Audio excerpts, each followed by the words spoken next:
Welcome to the Rational Optimist podcast, where we talk about good news you'll never see in the corporate media and give our rational take on today's headlines.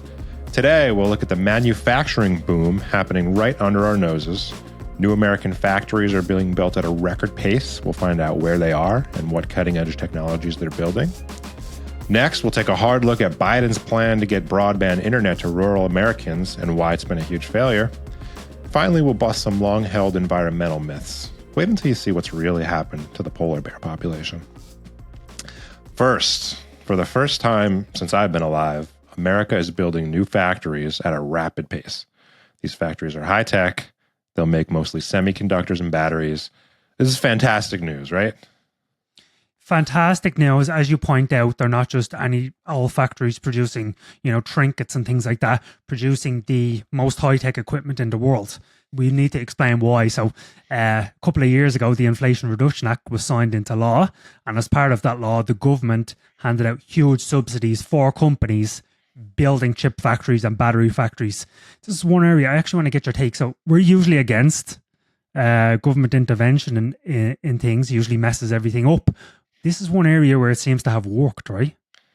It sure seems so. I mean, you can't argue with the results. I was looking at the map right before this call of where these plants are being built, and the answer is everywhere. The semi plants are huge, so there's a couple of them dotted around the U.S., but they're going up in Idaho, Utah, Arizona, Texas, even Ohio, even New York, which doesn't see much building in upstate New York. And the EV plants, which cost less money, are dotted everywhere. The heaviest concentration looks to be in the Rust Belt in North Carolina. But, I mean, yeah, you can't argue with the results, right? Exactly. I mean, look, the kind of rotting away of the Rust Belt, the shipping overseas of all those manufacturing jobs, I think it was one of the worst things that happened to America over the past, 60 or 70 years, because it was a source of so many good paying jobs. I think we're witnessing the start of the resurgence of Made in America, right? And it's strange because America invented all these amazing technologies like battery technologies and semiconductors that it kind of feels like I'm obviously Irish, but I'm on Team America. It feels like we just let all them go. We couldn't just ship them all overseas, right? Is this going to address the national security concern of having a lot of our most important ships being made in Taiwan? Yes, that's certainly one part of it. So just to give some people context, it's basically all the best, fastest computer chips that power everything from your smartphone to AI to the cloud and the computers. They're all made on a tiny little island off the coast of China, which is kind of in a dispute with China right now. So that's certainly a concern, and America is trying to take back control of the making of those chips.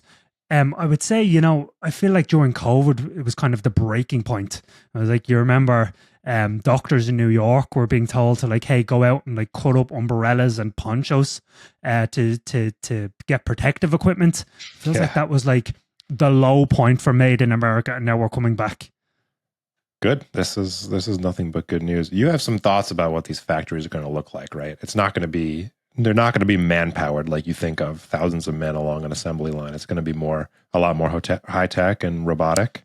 You kind of just have to have, you think about the cost of American labor versus Taiwan or Singapore or China, just so much more expensive. I don't think there's any way that you can produce things and make a profit, can produce things that China produces and make a profit doing so. I remember it was some entrepreneur built specifically a phone that all the parts were made in America. It cost $5,000. The name escapes me right now, but that's what would happen if you just made things traditionally. I think you're going to see these factories dominated by robotics and automation. And I guess some people might think of that as, oh my God, well, it's not going to bring back all those jobs that you mentioned. I think the difference here is that you're going to have 1,000x or 10,000x times more factories than we've had before. Okay, so maybe you'll have two entrepreneurial manufacturing. You're going to have 2, 3, or 4 entrepreneurs running a factory that could be producing $1 billion worth of equipment every year. So I think that's the big change that's going to happen. I love it. Love to start with great news.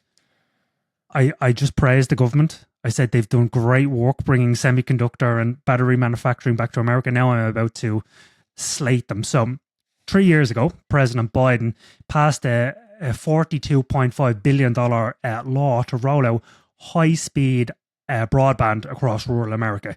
3 years later, not a single property has been connected. Dan, what are your thoughts on this one? The government's going to government, right? It's slow, expensive, and the project, you even mentioned the project is obsolete before they're even going to break ground. So $42.5 billion. It's earmarked to dig up, ground, and lay fiber optic cable, which is an expensive endeavor. In 2021, maybe that was a good idea in 2021, but today we have Starlink, which can bring high-speed internet anywhere. It's brought high-speed internet to Zimbabwe, so if it can bring it to Zimbabwe, I have to think it could bring it to rural Vermont too, and all the rural Americans who need high-speed internet but don't have it yet. So you just look at the numbers. The U.S. government says there's 7.2 million homes and businesses that don't have broadband access today. They earmarked $42.5 billion to get them high-speed internet access. They could have bought all of them Starlink and given them a 3-year subscription to Starlink for the price tag of their big dig infrastructure project that, again, they haven't even started yet.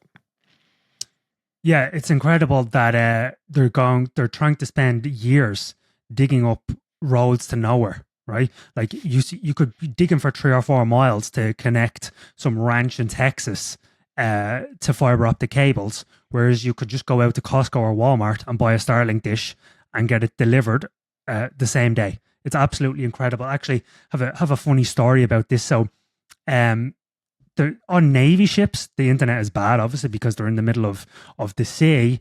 A Navy officer recently got demoted and fined because she secretly put Starlink on a Navy warship, which kind of opened the warship up to cyber attacks and all these different things, but kind of speaks to how valuable this technology is in the most remote parts of the world. Why did she do that? Was she a spy, or did she do it for she wanted use? She wanted to watch Netflix. and is that a real story? Sports. It's a real story. It's a real story. Go look it up. Oh my God. I feel like Starlink does not get the credit it deserves. Like my in-laws who bought a house in pretty rural Vermont didn't have any options for high-speed internet. Starlink was their only option. And unlike a lot of companies, Starlink really under-promised and over-delivered. They sort of make sure before you order it, like, you need a clear view of the sky, you need to, like, install it correctly on the pole. Like, it was definitely not over-promised like a lot of things are these days. I installed it for them. It's incredible. They have, like, 10 devices connected.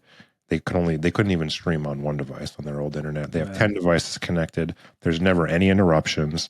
And it started out as a little bit more expensive than traditional internet, but I think it's right in line with that right now, and it's probably only going to get cheaper.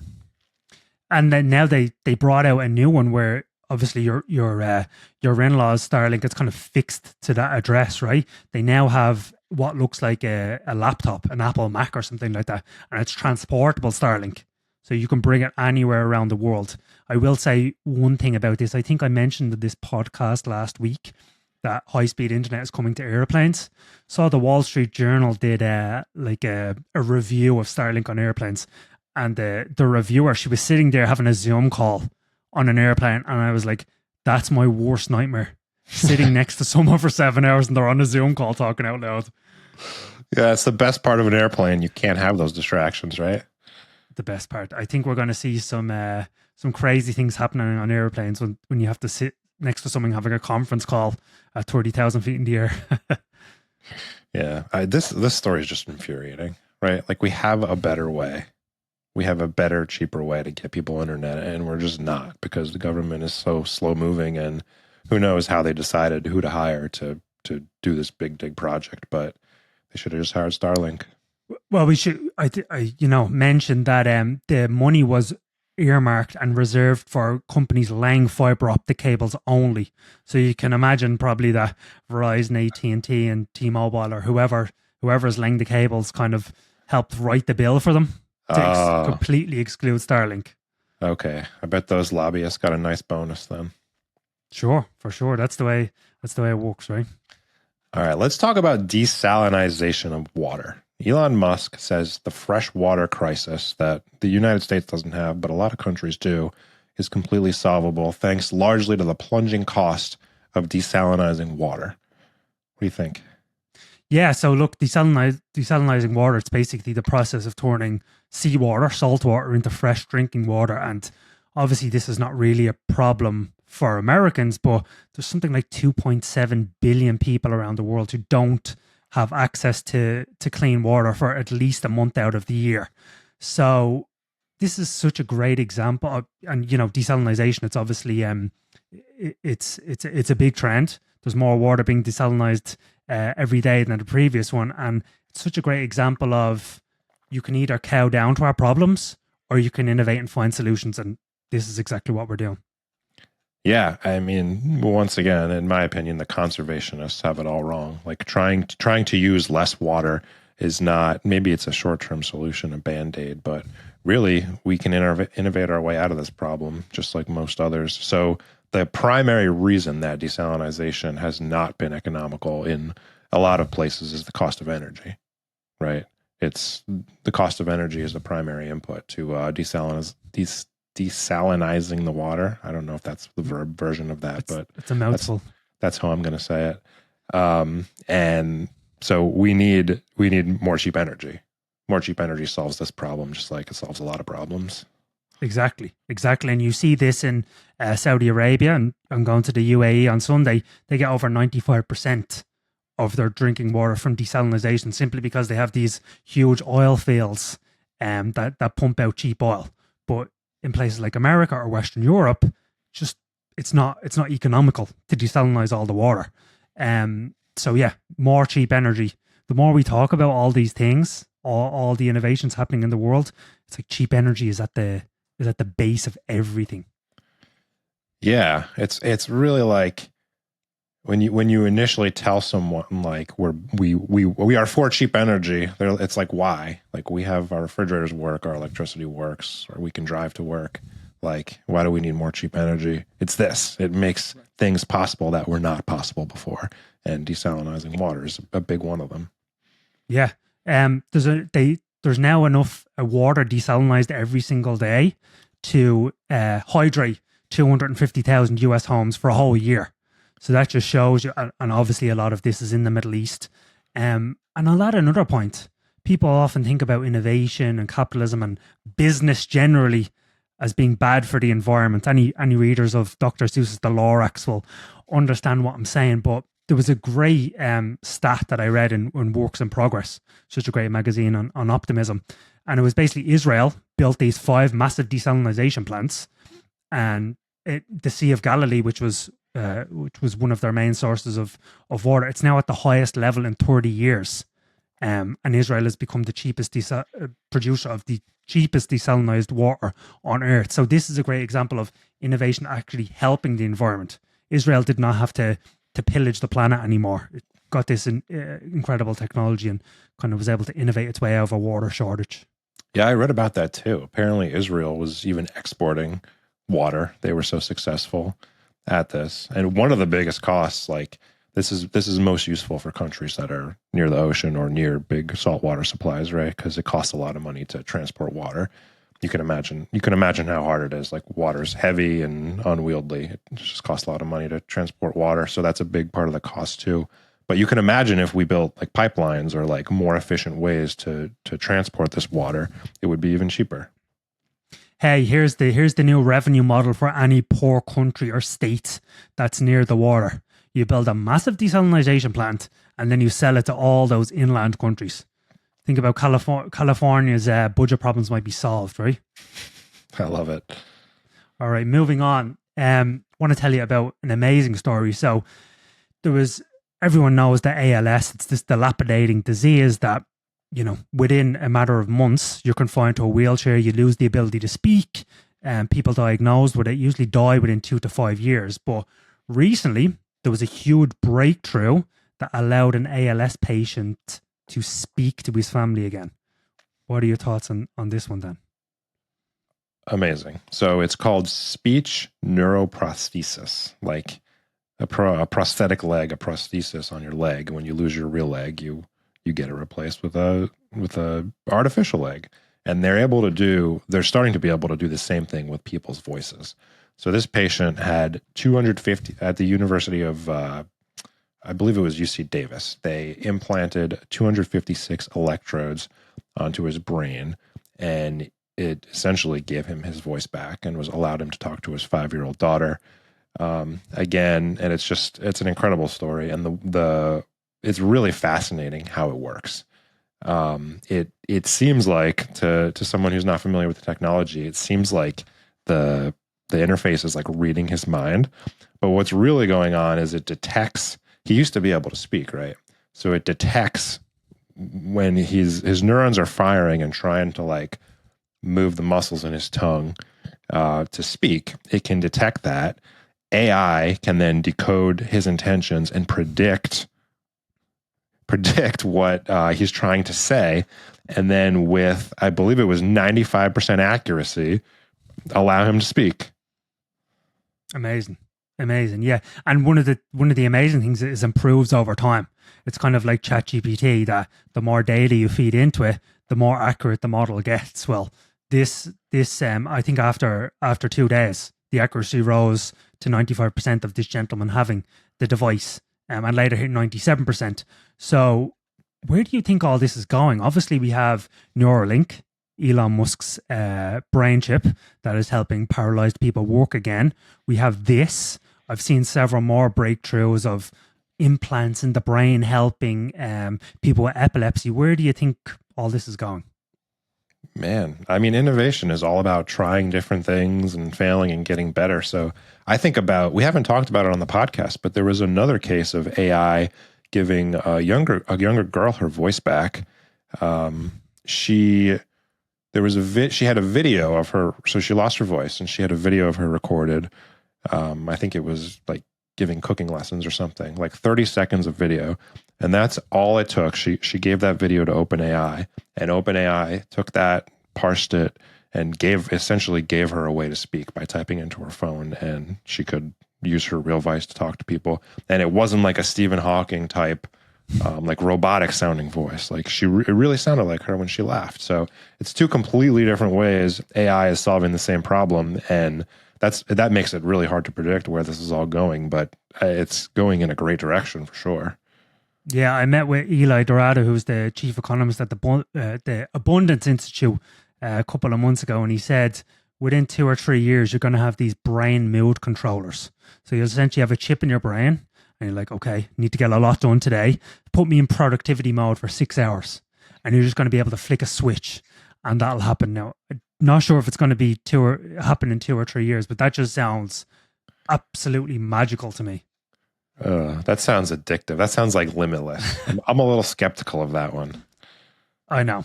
It's almost like, why would you not be in productivity mode all the time, right? Or something like that.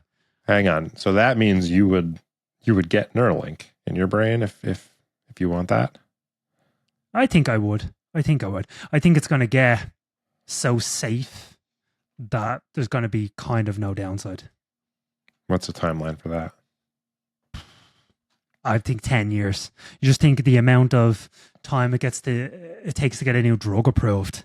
And now you're putting chips in people's brains, or like, that's clearly not scalable. You can make the brain chips in a factory, but unless you can go home and swallow a pill and it somehow goes into your brain, you're going to have to get surgery. So I'm thinking 10 years. I'm thinking 2030 at least. What about you? I don't know, but it is very compelling. I mean, especially with working from home and like working on Slack and the meshing of work and life these days, it's often where like I want to relax, but I can only think about work, or I need to work, but I really just keep scrolling Twitter. Like if you could set your mode to match what you need to get done, that sounds like a miracle. Never count out innovation, right? Right. All right. Our number 5 today is rational optimist honoree Bjorn Lomborg had a recent essay in the Wall Street Journal. It's titled Polar Bears, Dead Coral, and Other Climate Fictions. Everybody should read it. Tell us a little about it. Yeah, so just what I was talking about earlier, right? You have all these. So first of all, great title. Love the title. You have 2 options. with a lot of the climate problems or environmental, scaremongering. You can cow down to our problems. You can be fearful, or you can find solutions through innovation, right? It seems like today we're unfortunately choosing the former option. We're feeling hopelessness. But as Bjorn points out in the article, we didn't respond to famine by limiting food or fix pollution by driving less. We came up with innovative solutions that basically solved famine. Famines are exceedingly rare these days, or in the case of air pollution in LA, I think it was in the 50s or 60s, it was one of the most polluted cities in the world. We invented something called catalytic converters, which took a lot of the pollution out of the environment. So just such great, clean examples of innovation and smart entrepreneurs overcoming these problems. Yeah, and he's got some really good stats in the article, like polar bears, for example. They're like the mascot for global warming or climate change. We've all seen the image of the sad polar bear drifting away on a little piece of ice, looking like he's going to die from climate change. Well, the population of polar bears has risen from around 12,000 in the 1960s to about 26,000 today. And one thing I really love about Bjorn is he wrote a book called The Skeptical Environmentalist in the early 2000s. That's just a must read, because although some of the facts have been updated since then, it just like lays the foundation for what's really true about the environmental claims and which are not. But another one is that the Great Barrier Reef, we all hear that the reefs are being destroyed. Not really. The Great Barrier Reef has more coral cover today than at any point since records began being kept in 1986. And he didn't mention humpback whales in this article, but I've read, Matt Ridley read about humpback whales. The population has risen from about 5,000 to up to 80,000 today, so no longer really endangered. Bull market and humpback whales. Bull market and endangered species. Maybe you could talk about, people... Just what I said, innovation versus climate change. Everyone is really concerned about carbon emissions. Maybe you could talk to people about how America is leading the world in reducing carbon emissions and how that surprising fact came about.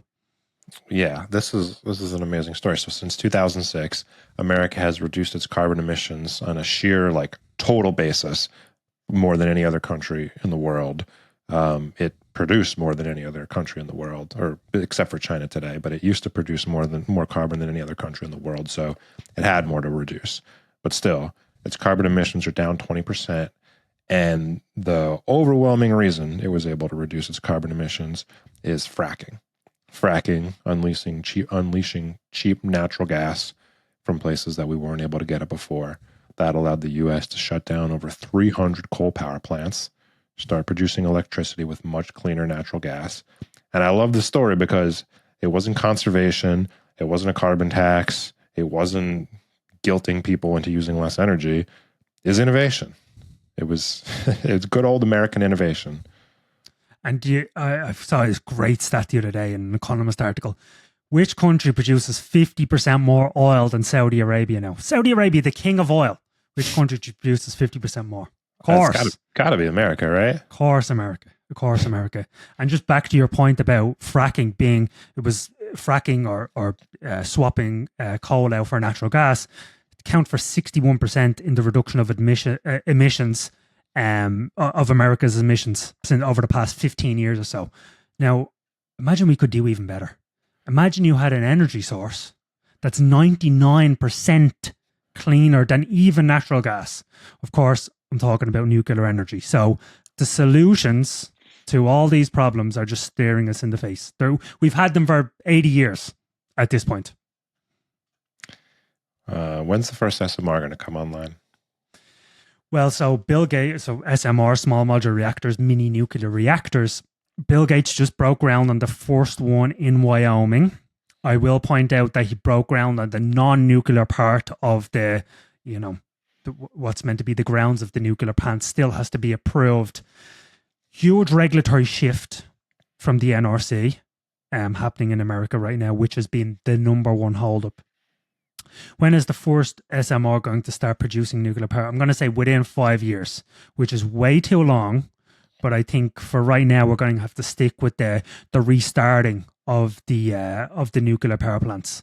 One in Michigan. There's another one coming online as well. 3 Mile Island. They're looking to restart 3 Mile Island. So incredibly bullish on nuclear over the next 5-10 years. Are we going to get bucketed and labeled as climate deniers just for talking about this without being alarmists? Well, so if people listened to the podcast last week, they'll also know we're hugely in favor of solar, which continues to get faster and cheaper. So I just want more energy. I just want more cheap, clean energy. That's all we want, right? Yeah. Amen. All right. I'm going to leave you with something really positive today. So great stat and great chart from our friends over Our World in Data. So vaccinations, they've obviously got a bad rap over the past couple of years. With COVID and the government shoving them down our throats. I agree. It was awful. But since 1974, so over the past 50 years, vaccinations have averted 154 million deaths, and 146 of those have been among kids. So that, I think, is a trend that we can all get behind. It's been a huge plus for the world. So yeah, just a great stat and a great chart from our friends over Our World in Data. Yeah, that's the main driver between the plunge in child mortality, which is probably, if you had to pick one of the single most best thing that's happened to humans over the last 100 years, I'd have to say that's the best. That's less kids dying. How can you get better than that? Only the worst people on planet Earth would disagree with that one. Right? Yeah. All right, viewers, if you're as fed up with the misleading news and obsessive negativity as we are, hit the subscribe button for more discussions like this. I'll talk to you next week, Stephen. See you soon then.